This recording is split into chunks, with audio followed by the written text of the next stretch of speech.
Camila Zuluaga, con dos de nuestros analistas invitados en esta tarde. Lo que está en juego, Camila, buenas tardes y bienvenida. Juan Roberto, María Alejandra, muy buenas tardes para ustedes, también para los televidentes. Como usted lo decía, las consultas acapararon la atención, pero eso no quiere decir que el Congreso y los aspirantes no se hayan cotizado mucho, porque fueron fundamentales para toda esta elección. Quiero saludar a la Paca Zuleta, directora de la Escuela de Gobierno de la Universidad de los Andes. Paca, bienvenida. Muchas gracias, Camila, muchas gracias por la invitación. Y a Pedro Viveros, analista político, también mil gracias por estar en esta mesa de análisis hoy tratando de ver qué es lo que se está jugando en el país. Camila, muchas gracias, y a la Paca también un saludo. Y creo que lo primero que hay que preguntar es, bueno, ¿en Colombia el Congreso de la República va a girar hacia la izquierda? Esa es la gran pregunta. Y es, ¿cómo va a ser la conformación ideológica del Congreso, Paca? Lo que nos dicen las encuestas es que parece que sí, que parece que el resultado va a mostrar un gran número de congresistas del pacto histórico, pero las encuestas son encuestas, tenemos que ver qué ocurre ahora. Pero también lo que decía María Alejandra hace un ratico, cómo las consultas jalaron a los congresistas o los congresistas jalaron las consultas. Ambas cosas son muy importantes. Por ejemplo, Partido Conservador, si el Partido Conservador, las listas del Partido Conservador fueron capaces de apoyar a Barguil en esa consulta. Y básicamente el otro punto que creo que es importante es el pacto histórico, la relación entre los votos del candidato Petro y los votos de la lista cerrada del pacto histórico. Así es, Juan Roberto, los famosos quemados y bueno, el umbral que va a definir, sobre todo ahora que tenemos partidos nuevos que han sido significativos en el debate público después del fallo de la Corte Constitucional. Sabemos, Paca y Pedro, que es el 3%, como nos explicaba Alejandra Giraldo, el umbral que se maneja. La pregunta es, ¿tuvimos cuántos votos nulos hace 4 años? Porque el umbral se calcula de acuerdo a los votos válidos.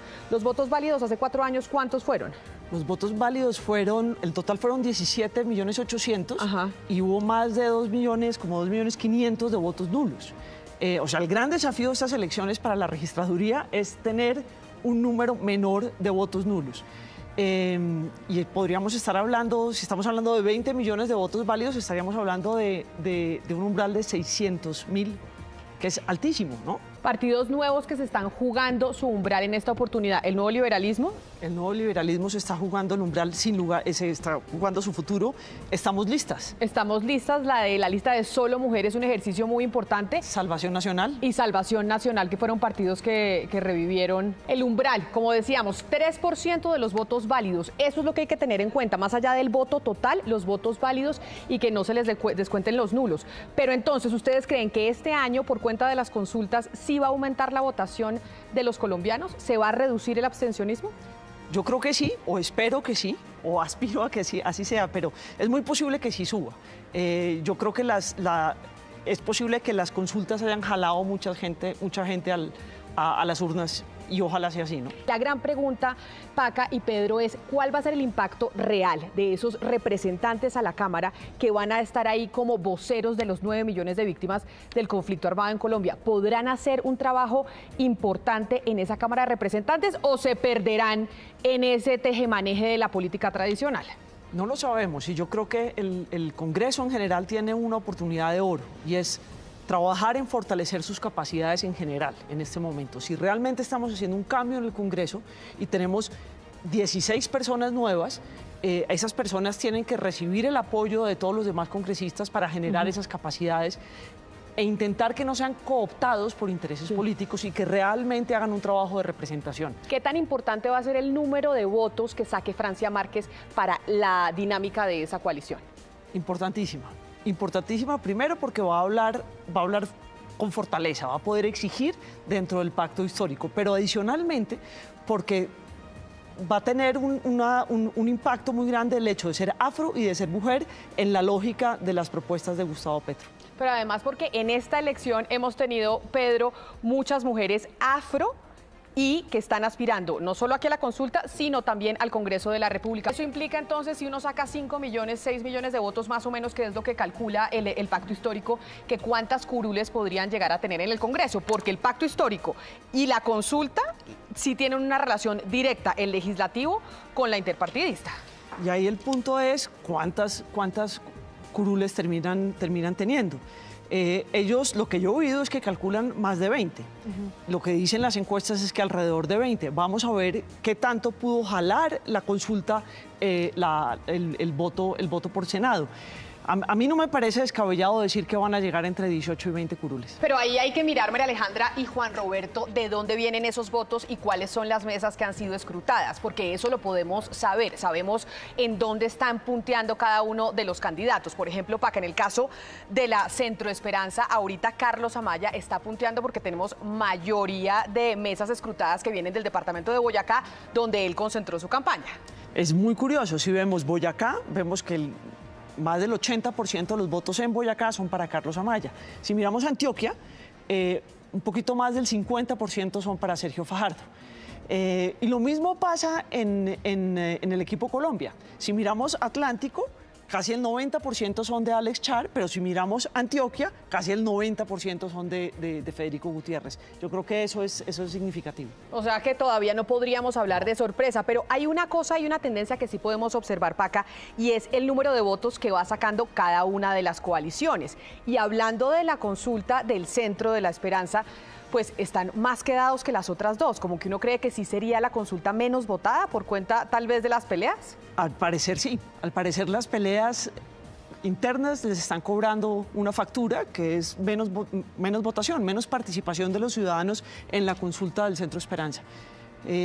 Estamos todavía muy, digamos, 11%, 12% de mesas informadas, pero la tendencia es esa. Alex Char principalmente, Paca, hizo campaña en el Atlántico, en la costa, en donde es fuerte. ¿Será que tal vez aquí es que no hemos visto todavía las mesas escrutadas de la costa? Es posible, pero lo que sí es significativo es que Federico Gutiérrez está marcando muy por encima de todos los demás en todas las ciudades del país, salvo cuando uno mira las votaciones del Atlántico. Entonces, ahí, Paca, yo le pregunto, porque decíamos, bueno, nos habla la votación del pacto histórico de si puede o no Petro llegar a primera vuelta y ganar en primera vuelta, pero hablemos de las otras dos. ¿Qué nos dice que la Centro Esperanza pues sea la coalición menos votada? ¿Será que entonces eso implicaría que su candidato saldría menos fortalecido para la primera vuelta y tendríamos un candidato mucho más fuerte de la derecha? Es posible. Sin embargo, como hablábamos hace un rato, la derecha tiene muchos matices distintos en este momento. Y yo creo que eso va a ser importantísimo a partir de mañana. Es decir, Federico Gutiérrez no se parece a David Barguil, lo mismo que se pueden parecer Sergio Fajardo y Alejandro Gaviria. Creo que la mezcla que hay en la derecha y la mezcla que hay con Oscar Iván Zuluaga y con el Movimiento de Salvación Nacional hace que el espectro de la derecha esté un poquito más disperso ahora y que esa va a ser la labor más importante de quien gane la consulta de la coalición Equipo por Colombia. Entonces, ¿qué papel va a jugar el expresidente Uribe, por ejemplo, en el caso del pacto histórico si gana Federico Gutiérrez, Paca? Pues es que yo creo que el centro derecha, no le hablemos de derecha, sino hablemos del centro derecha, está muy marcado. Y yo creo que hay que ver la importancia de esa votación si la comparamos con la votación que tiene hasta este momento el pacto histórico. Hay una diferencia de 250.000 votos mal contados entre unos y otros, pero muchísimo más, la diferencia es mucho más grande frente a la coalición de la Esperanza. Pero si nosotros pensamos en la importancia de que en este momento el pacto histórico tiene más de 1 millón de votos, el centro derecha y la derecha deben estar pensando cómo nos vamos a enfrentar a esto. El único que está siendo contado ahorita en serio, en pleno, es Petro. Y los demás tienen que estar pensando cómo se van a enfrentar a esto. Cambió la tendencia y pasa Sergio Fajardo a Carlos Amaya, que decíamos, bueno, era la sorpresa. Seguramente esta, tal vez, basados también en las encuestas, Paca y Pedro, ¿es la tendencia que se va a seguir presentando en este escrutinio? Yo creo que sí, yo creo que apenas tengamos votos de otras regiones del país, van a equipararse las cargas y va a ser más clara la importancia de Bogotá y Boyacá para Carlos Amaya y va a verse el reconocimiento que tiene el país de Sergio Fajardo en el número de votos. Recordemos, Paca, ¿cuáles los votos que debería sacar Gustavo Petro para sentirse tranquilo con las expectativas que él tenía desde un principio? Pues yo creo que él se puede sentir muy tranquilo ahora Sin embargo, si él lo que quiere es pensar que tiene una opción real para la primera vuelta, para ganar en primera vuelta, tendría que sacar muy por encima de 4 millones de votos, lo que no sé si pueda llegar a ocurrir.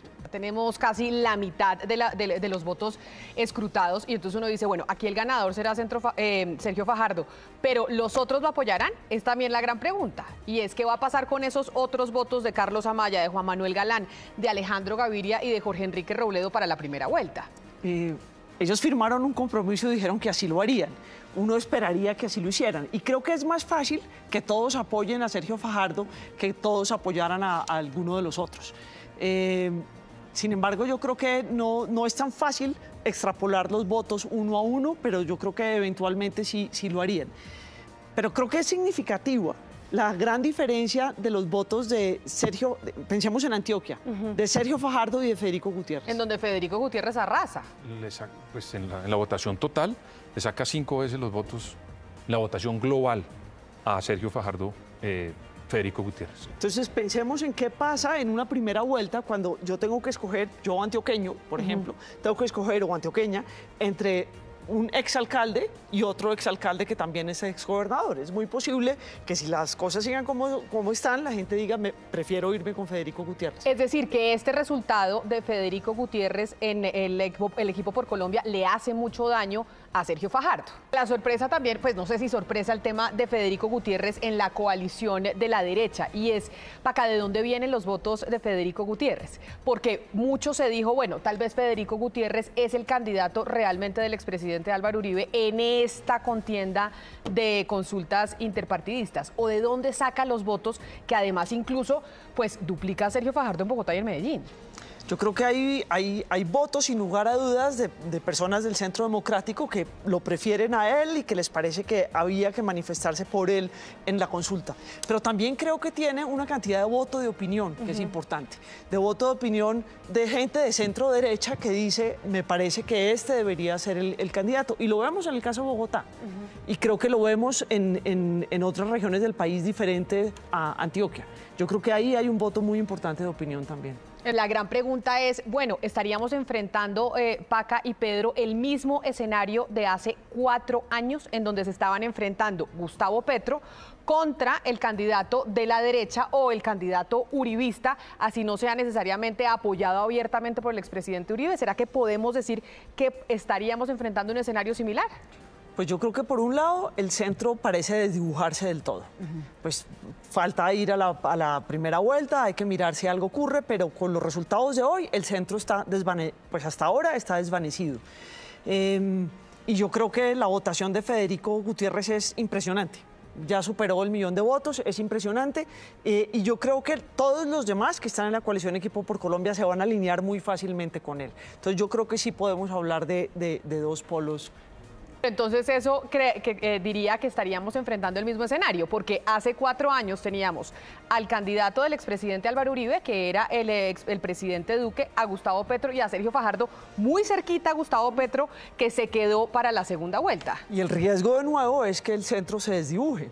Esa es la preocupación. Obviamente, Sergio Fajardo es una persona muy capaz y que con seguridad va a dar unos debates importantes, pero el temor que tenemos es que repitamos la misma escena de hace 4 años, que desafortunadamente con los resultados de hoy yo veo que estamos en ese camino. Con una diferencia importante, y es que en esta oportunidad el Congreso tendría mayoría de integrantes alternativos, porque quien es la lista fuerte en estos momentos al legislativo es la del Pacto Histórico. Si vemos la votación del Pacto Histórico, ¿podríamos trasladarla toda al Congreso de la República y a su lista? Es decir, con los votos que tiene hoy el Pacto Histórico, ¿podríamos decir esos mismos votos se van al Congreso y a sus curules? Es posible. Tenemos que verlo, pero es posible. Y parte de no se nos puede olvidar que es que la lista del Pacto Histórico es cerrada y que quien ha hecho la campaña de la lista del Pacto Histórico es el mismo Gustavo Petro. Entonces es muy posible que él haya logrado jalarlo. Vamos a verlo en los resultados, pero yo creo que es muy posible que se acerque la votación a la votación de Gustavo Petro. Paca y Pedro, podríamos decir que ya Sergio Fajardo es el candidato de la consulta del centro. Es decir, ya tenemos los 3 que van a pasar a primera vuelta. Sí, yo creo que la tendencia es clarísima y ya estamos cerca del 72% de los votos y la diferencia es importante porque estamos hablando de más de 10 puntos entre Fajardo y Carlos Amaya. Entonces yo pienso que la tendencia es clara y que sí podemos darlo por ganador de la consulta. ¿Qué debe hacer Gustavo Petro con Francia Márquez, que no la puede desconocer, sobre todo después de este resultado? Oír los 500.000 votos. Él tiene que oír los 500.000 votos de una mujer afro y de un partido político tan importante como ha sido el Polo. Yo creo que tiene que oír a Francia, tiene que oír al Polo y tiene que oír a las mujeres afro. Paca y Pedro, a los dos les voy a pedir pues un último análisis de estas votaciones de las consultas. ¿Ustedes qué me dirían? Que los tres ganadores tienen unos desafíos muy importantes. Petro ganó ampliamente, tiene una votación impresionante, pero tiene que organizar su discurso para ganar las elecciones y ganarlas bien. Me parece más interesante todavía el desafío que tienen Fajardo y Gutiérrez. Gutiérrez tiene que hacer homogéneo un discurso de centro-derecha para llamar a la derecha, pero también llamar personas del centro. Y en eso va a competir directamente con Fajardo. ¿Cómo va a ser Fajardo para tener un discurso de unión que sea capaz de aglutinar el centro-izquierda, el centro-centro y también llamar gente del centro-derecha? Pues eso es el análisis, Pedro. Paca, gracias.